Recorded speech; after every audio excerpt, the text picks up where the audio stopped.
فقہی اعتبار سے بحث کی جاتی ہے اس پر، ان کی 3 قسمیں ہوتی ہیں۔ ایک خواجہ سرا وہ ہوتے ہیں، اس قسم کے ہوتے ہیں کہ جو زیادہ تر مشابہ ہوتے ہیں مردوں کے،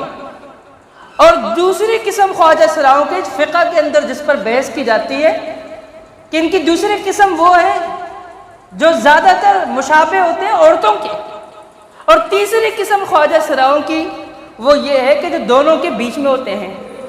اب میراث کے بحث کے اندر یہ بات موجود ہے کہ اگر کسی کے ہاں خواجہ سرا پیدا ہو جائے تو میراث اس کو کس طرح ملے گی، اس کے حوالے سے مکمل بحث موجود ہے کہ دیکھا جائے گا کہ اس کی اگر زیادہ تر وہ مردوں کی مشابہ ہوئی تو مردوں والا میراث، اور اگر وہ عورتوں کی مشابہ ہوئی اس میں عورتوں کی مشابہت زیادہ پائی گئی تو عورتوں کی میراث اس سے ملے